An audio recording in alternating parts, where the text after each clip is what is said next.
Good afternoon. You are again welcome with a new episode of Decoding Education Policy. Uh, in this episode, we have Kunwar Shekhar Vijendra. Kunwar Shekhar Vijendra is co-founder and Chancellor of Shobhit University. Uh, एक second, sir.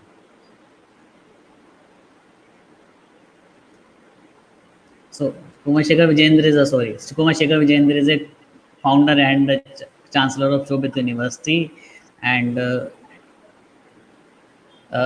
Shobhit University Meerut and Shobhit University Gangho, Uttar Pradesh, India, and a prominent social entrepreneur who carries leadership role in many organizations and has been awarded several honorary positions and awards, including Lion International Award for Selfless Service to Humanity. Education and empowerment of the rural youth makes a central issue with his commitment and activities. He takes skilling and educating youth as prime tool for empowering them with contemporary to lead a social and personal life. So we welcome Kumar Shekhar Vijendra ji for this episode of Decoding Education Policy. Good afternoon, sir. Afternoon, Manish. So, sir, we start with the, what is your view? Do you think new education policy is a holistic education policy?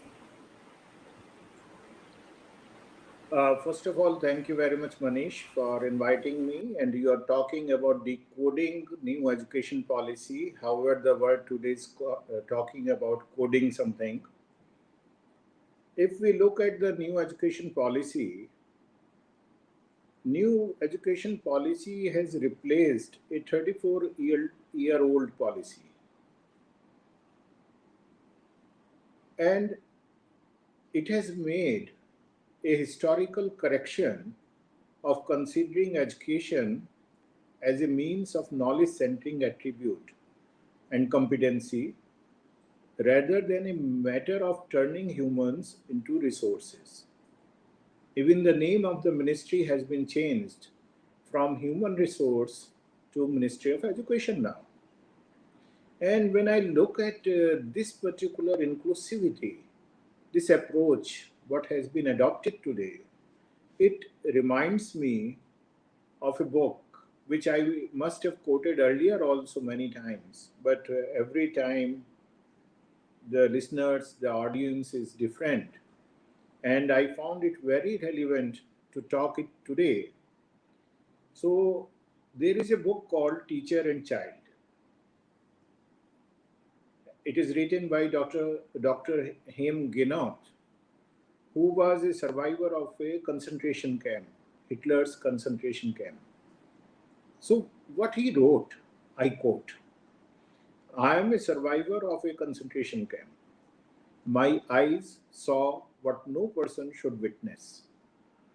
Gas chambers built by learned engineers, children poisoned by educated physicians, infants killed by trained nurses, women and babies shot by high school and college graduates. So I am suspicious of education. My request is help your children become human. Your effort must not produce learned monsters, skilled psychopaths, or educated inchmen. Reading, writing, and arithmetics are important only if they serve to make our children more human." Unquote. What we need to ensure in our schools, in our colleges, in our universities, we need to ensure that our educational institutions, they nurture the hope of the world in solving challenges that cross borders, in unlocking and harnessing new knowledge, in building cultural and political understanding, and in modeling environment that promotes dialogues and debates. And when we talk about new education policy, it is all about this to make our youth more human. From developing mechanical human resource to develop to human development. This is what new education policy talks about. So holistically, if we look at this policy in total, so this policy is talking about human development. What was required, a historical mistake was done by us, which has been corrected. And I congratulate Honorable Prime Minister Narendra Modi ji and our Honorable Minister of Education, Dr. Nishank ji, for taking this step and announcing this policy. So, sir, I remember that in one of our conference in New Delhi, Manish Shishodia is the chief guest of the summit. He was, continuously saying that the name of HRD ministry is incorrect word. The name should be the Ministry of Education, and the finally the name is Ministry of Education. So that the mindset is, we have to develop a human. So human resources means the human, we see human as a resources. Now when we say the Ministry of Education, so it's a complete mindset. So we are talking about completely education, skill development, and entrepreneurship. So, sir, tell us more about multiple entry and exit system in higher education and how it is beneficial for students. Uh, if we look at the country, our education system is undergoing a considerably change. 600 million people in India are under 25 years of age group. We have a lot of pressure in higher education that we have to ensure that they get empowered through education, they learn, they have jobs, they have skills, they get quality education. And by 2030, India will be among the youngest nation of the world. Nearly 140 million people are in college going age group. And one of the every fourth graduate in the world will be produced by India by 2030. This is a report by Ernst & Young.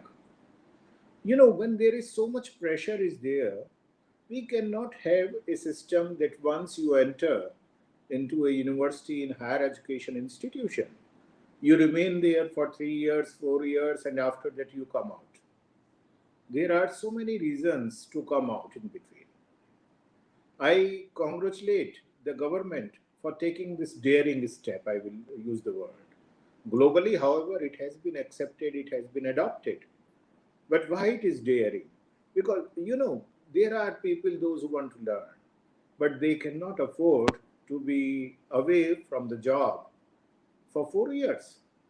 So now it is like that when you can afford, enter a university, an institution, learn what you want to learn. 1 year you will be there, you will be given a certificate, come out, learn, then you earn, then you go back to learn. One more year you complete, maybe you will get a diploma or advanced certificate. Then again, you can go back to the industry and earn again. And this earning is not only of the money, this earning is of the experience also. Number two, whatever knowledge I have gained in the institution, in the university, I had no opportunity to apply it till I complete my complete education and go out, and then people will say that this number of this percentage of people are not employable. Engineers are not employable, this is not employable. And the reason was that theoretical part was happening because universities can have relation with the industry, but they cannot be industry. Now what happened? That with this opportunity, you can learn some skills, you can have some knowledge, go and apply it, earn some experience, some money, come back and do it. So this multiple entry and exit model, this is a wonderful model, especially in an ecosystem of a country like India. And number two, it will give an opportunity to the students to go wherever they want to go. Because ABC, one term you must have gone through in a new education policy, academic bank of credits, like credit bank is there. So what it will be there, it is not necessary that you go to a university and you have to stay there for 4 years or 3 years. Once you can learn something wherever it is good, you can go back. With those credits, you can go to second university where something else is good. You can learn from there and go back. And finally, if you want to take a degree from Y university, you can go there and earn that degree from there. So this is a wonderful initiative, and I believe that our youth will be very much benefited by that.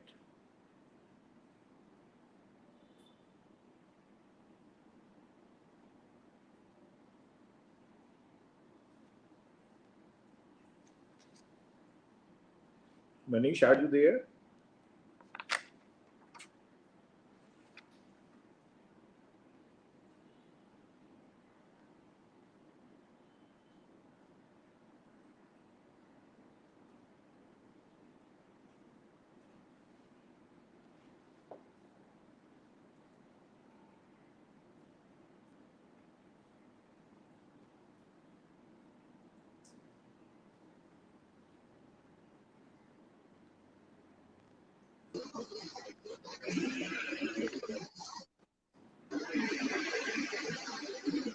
Yes, Manish. It seems there is a network issue.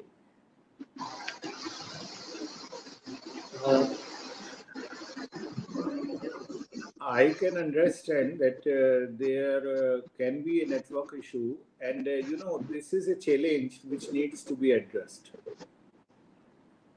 When we talk about new education policy, or when we look at new normal, what is happening today, so this is a big challenge that we have to make our infrastructure very strong.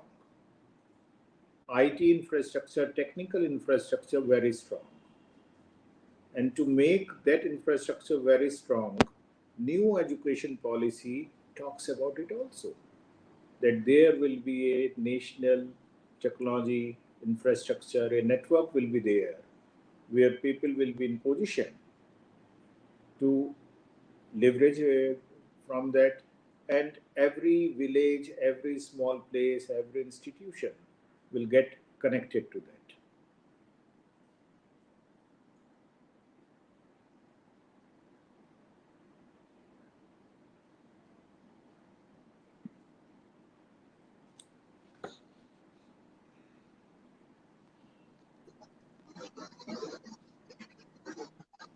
Manish?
Hello. Uh, Yeah, Manish. so I think there is some network issue. So I am on my mobile, and we will continue with chat. No, it's fine. It's fine. It happens many times. Yes, please.